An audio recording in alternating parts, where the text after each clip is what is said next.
Hello everyone, today I will be presenting on Sapeur culture. This presentation will be an examination of the co-culture of the Congolese dandies. Within this PowerPoint, I will examine a unique Congolese co-culture known as Sapeurs. Understanding how other cultures can influence our own understanding of communication will be outlined through an examination of the history of Sapeur culture, current cultural events, and how this culture provides valuable information about communication. I will present an introduction on the culture, a history of the culture, current cultural events and why I think that we in America haven't heard of them, how Sapeur culture can improve our understanding of communication, and finally, a conclusion on the presentation. An introduction to Sapeur culture. What exactly are Sapeurs?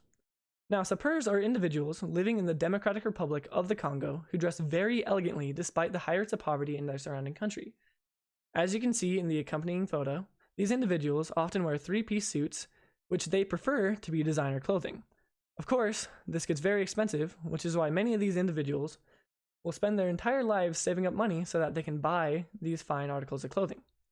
Sapeurs can also be referred to as Congolese dandies or lasap.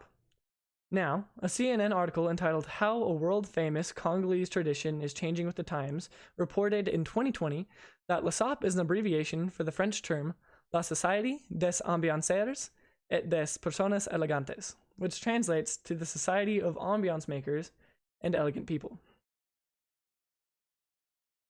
What is the culture of Lasap? First off, they have very elegant, structured dress.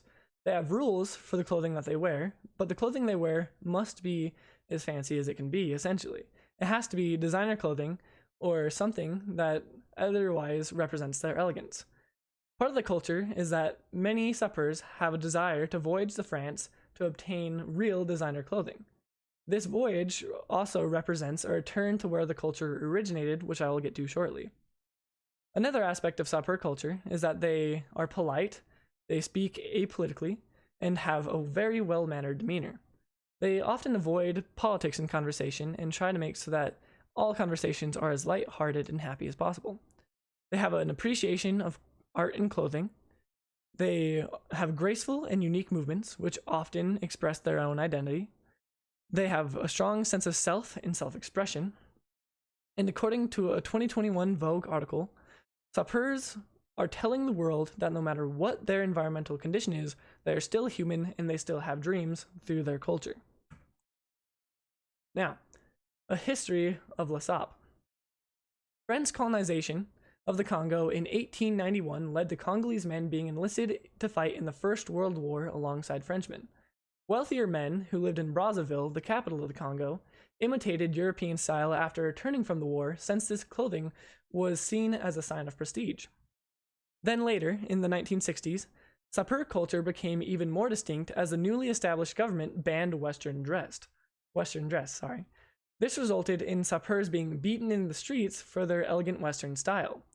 However, nowadays, Lasap are seen as celebrities in their communities who are sending a non-violent yet political statement directed towards the West, the former colonizer, as well as towards the authoritative structure of the African state, according to a 2016 article in Subcultures in Sociology from Grinnell College.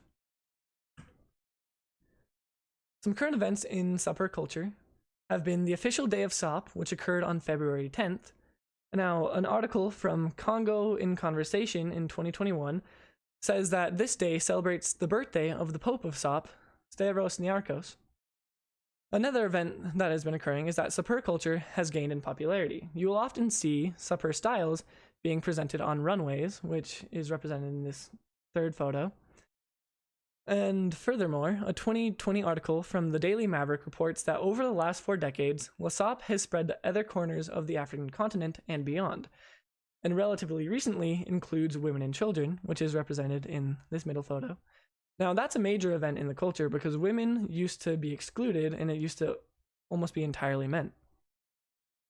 Sapeurs also continue to send a strong political message through their nonviolent and nonverbal communication. Now, I believe that we in America haven't heard of Sapeur culture or Lasap because of the American pseudospecies, which is essentially another way to say that in America, we are generally an ethnocentric nation.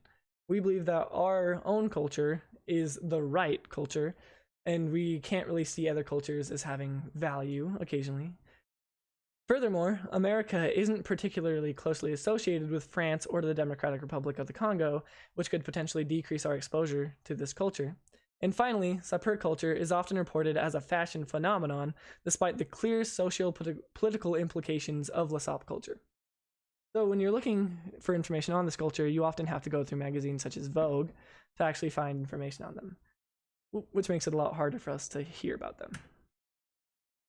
Now, elements of communication in Sapeur culture. Sapeur culture is full of lessons on communication. They have a wide variety of nonverbal communication. For instance, as Duck and McMahon would describe, they have artifacts, which is the clothing that they wear or objects that they wear on their body.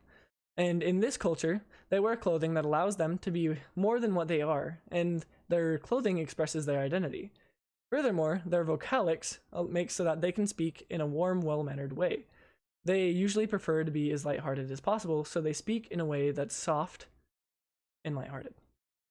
Finally, another point is that their kinesics express lots of communication because they move to show elegance, grace, and to express their unique selves. The way they move to communicate generally is in a way that has elegance, grace, and expresses them in their unique ways. Another non-verbal communication tactic is that their cultural codes defy the environmental backdrop that they live in and can help encourage others in their communication by showing them that despite the poverty they live in, they can overcome their environment. Verbal communication is also important in this culture, however, it is not used as often as nonverbal communication. They use kind speech to promote peace, and they transact the importance of personal identity through what they say. Another important aspect of communication is that they transact a culture that promotes self-expression, peace, and manners. Their culture expresses how speech codes are enacted to portray a meaningful message. Furthermore, it shows how culture itself is transacted through communication. Overall, Sape culture examines how culture itself is transacted through communication. Now, what can we learn from Sapeur culture? Examining Sapeur culture could influence lots of changes in the cultural communication of the United States. For instance, it could allow individuals to reflect upon how their communication portrays their identity and influences their surrounding community. It could encourage the usage of more nonverbal communication to indicate identity, portray elegance, nonviolently protest, and encourage others. It could promote the usage of more positive, sophisticated verbal communication, and it could provide a better understanding of the importance of culture as transacted. Now, to conclude. The Sapeurs of the Congo utilize their unique subculture as a means to promote societal growth via verbal and nonverbal communication. Their increasing popularity may contribute to the transaction of cultural values to other places in the world.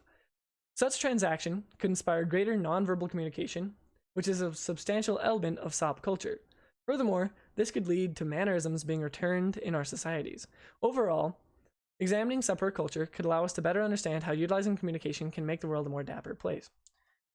Now, I hope that this presentation, which has outlined a history of the Sapeur culture, current events in their culture, and the valuable information this culture provides about communication, have helped you to better understand communication itself. Furthermore, I hope that this has inspired you to reflect on your own verbal and nonverbal communication. Thank you, that is my presentation, and here are my references.